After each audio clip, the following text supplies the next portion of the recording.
about getting those sharp images, like how do you set up your camera? There's also gonna be a lot of nuances depending on which camera you have, which brand you have, how they approach it, but there are some general things that I wanna talk about that can help set you up for success. And I have no idea where you are on your photography journey, so I apologize maybe if I'm covering things you already know, but maybe you'll pick something up. So the thing that people always talk about when it comes to photography and exposure is exposure triangle, right? And we can argue whether ISO is technically really part of exposure, that's fine, but the reality is there are three main variables that affect the exposure of your image. It's going to be shutter speed, aperture, and ISO.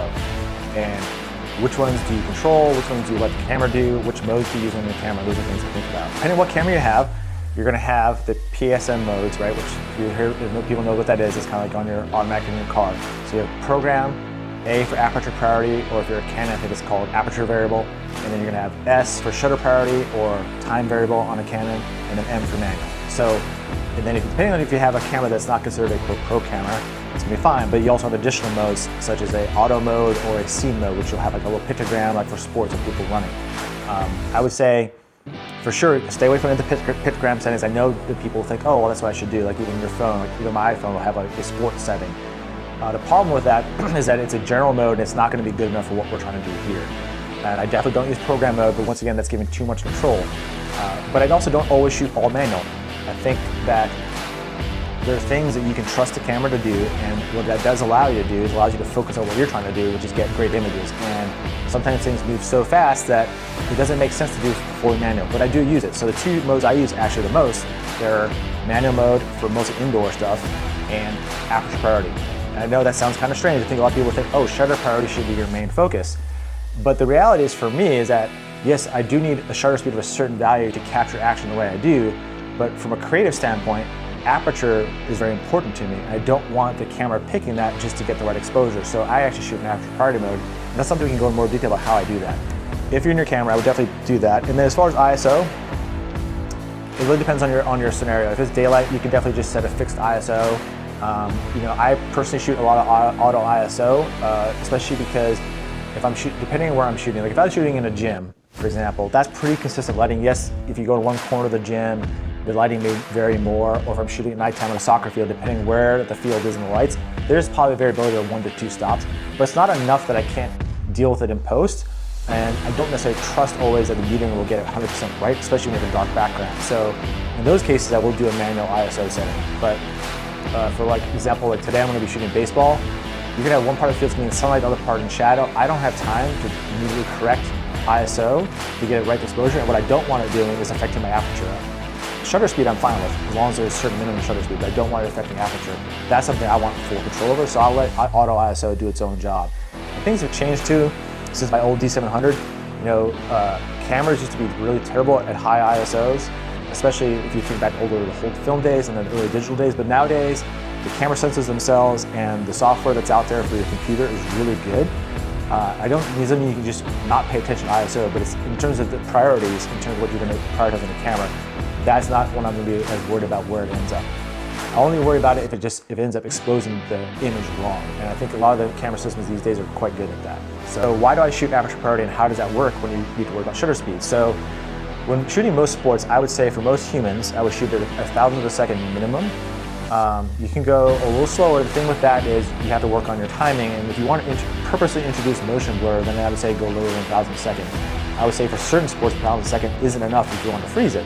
But you'll still get some blur. It just depends on what you want to do. But generally, when it comes to sports photos, people want a sharp image, at least the face and the eyes. 1,000th a second will do that. Where I will tend to go below that is typically with sports like motorsports and like airplanes. And the reason why with that is you want to introduce some motion blur.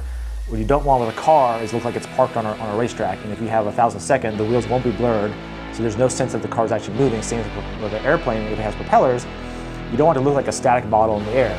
So that's where somewhere where you might drop the shutter speed purposely below 1,000th a second. How do I do this aperture priority? So what I tend to do is I'll set my camera up at aperture priority, and in my menu systems, I'll set a minimum shutter speed of 1,000th a second, and then I will set my ISO for auto ISO, and just kind of let the ISO fall where it needs to in order to make sure I get at least 1,000th a second. Now there are situations where it's bright enough where the shutter speed will go over 1,000th a second, and that's not a problem. That doesn't affect the image for me. It's not a problem. It's going to be totally fine. So that's how I set my camera up. That way, if I want to suddenly get more depth of field, for example, if I'm shooting a player in the dugout with his teammates and I want to get more of his teammates in focus, I can immediately just affect my aperture speed and I'll get more people in focus, but I don't have to worry about shutter speed and the ISO, because like I said, even if it bumps the ISO up, it'll be fine. It's not going to be a concern. The only time I might be concerned about that is if I was shooting, say, indoors in gym. At that point, I'm already shooting manual, so at that point I can up the aperture to a bigger depth of field and then drop my shutter speed down and I'll be fine. So that's how my approach to it.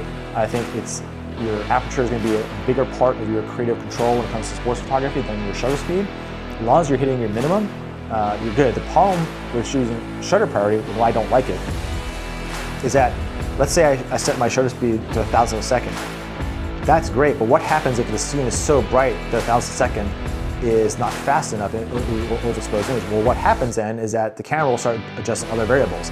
It'll drop your ISO down, but if your ISO down is already at the minimum and you're 1,000 a second, what's going to start doing is closing down the aperture in the camera, which has unintended consequences. If you're trying to throw the background out of focus, the last thing you want to do is the camera suddenly going from aperture f2.8 to f11. So that's the thing, and so now you can mitigate that by changing your shutter speed to a higher shutter speed, right?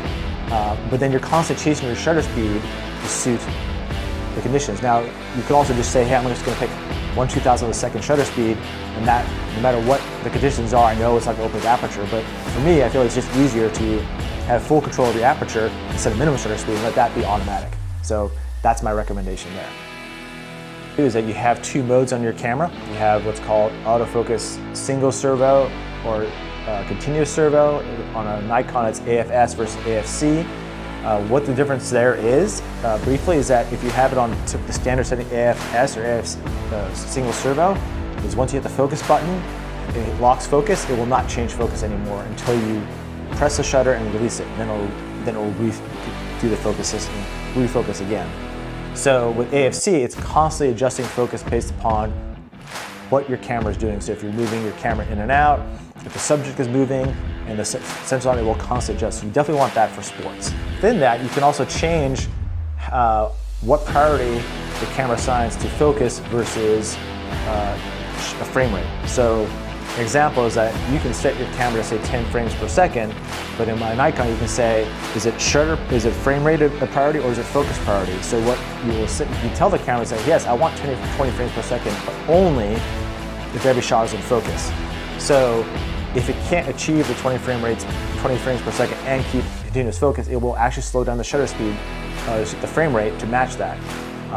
And some people think, oh, that's the best of both worlds, because that way I'll get every picture in focus.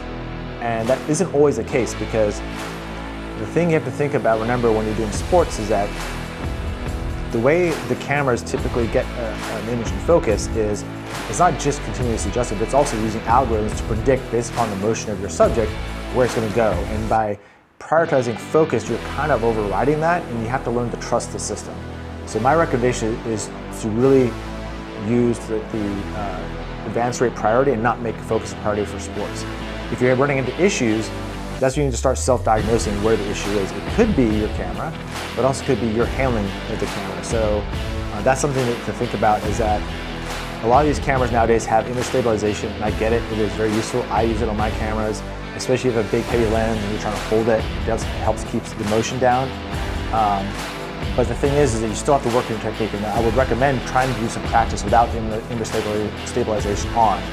And the reason why is that image stabilization can really cover up your mistakes in your handling issues. And the way I kind of explain it to you is, I used to do a lot of mountain biking, and when I first switched to full suspension mountain bikes, it was fun, it was great. You could go flying over any terrain, didn't matter what, but then for a while I had to switch back to my old bike because I had to get it fixed. And I realized how sloppy I'd gotten with my technique, because I didn't have to worry about where I picked my lines. And it's the same thing with image stabilization, is that you're going to be sitting here and it looks perfectly stable, but if someone was watching you, your camera might be doing all this, right? Well, hey, you might say no big deal, but even that little movement, it can't compensate everything, and it will affect the sharpness of your images. So one of the things you want to do is make sure you're really working on solid technique, that image stabilization is not a panacea for bad technique. And so sometimes the reason why maybe you miss focus is because not only is it the side to side or up and down, sometimes people are moving forward and backward. So what happens is the system predicted that the subject was moving closer, but because you moved the camera forward because of your unsteadiness, it missed focus. So this is where it's important that you really work on your technique as well. And really practicing a lot is going to be key to getting the best images you can. It's not just the lens, the autofocus system, but it's also you. A monopod can help, a tripod can help, but once again, it's not a panacea, but it's also a compromise. I personally don't like using monopods a lot because it locks me into a single position. And it's also harder because I use two cameras to find what to do with this camera on a monopod while I'm trying to switch to the other camera. So that's something to think about. So one of the things I would say just generally with sports photography or any photography is you really need to know your camera. Mirrorless cameras are amazing equipment, but they can also feel very overwhelming if you're coming from a phone or a regular DSLR because you have so many options. But that's why it's important to practice to really get to know the camera. And it's okay that you're not going to know it at first, but you have to keep trying. And what I like about those focus modes is I can customize the buttons here to do different focus modes depending on the scene. And the question becomes, well, do we still have a need for back button focus? And if you're not familiar with what that is, I'll explain that to you briefly. So typically with a camera, almost every camera I was used to, the button you use to take your pictures, also you press it halfway and it hits the focus and then you press the shutter. So the difference with back button focus is you're separating the two functions. This button will still take the picture, but this button back here, on this one, the AF-on button, is what actually does the focus. So what that allows is that you can actually take an image that's out of focus. Why would you want to do that? Well, the reason why for sports is a lot of times there are going to be things running in front of your subject sometimes, right? Because if you're focused on a player, there may be another player that's closer or whatever. The problem is that your system is going to jump focus to whatever is closest in front of the sensor.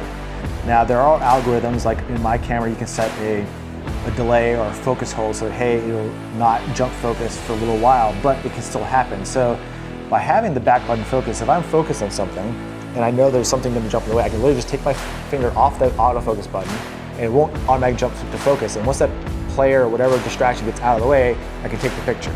So why does that matter? In theory, you could do that just normally, but the thing is, it takes time for the camera to go from really out of focus to back into focus. So it saves you that time where you can just wait and shoot. And same thing, if you're panning, you don't have to worry about constant autofocus. You can just kind of wait and do that. And you can do the same thing too with some people call trap focusing. So I can get focused on second base, for example, in baseball, have my focus preset there, and just track the player from first, wait till they get there, and just start shooting. And not have to worry about the possibility that the focus all of a sudden jumps out of focus because you're not even touching it. So that's something I would recommend in terms of doing. I think back button focus does take a little while.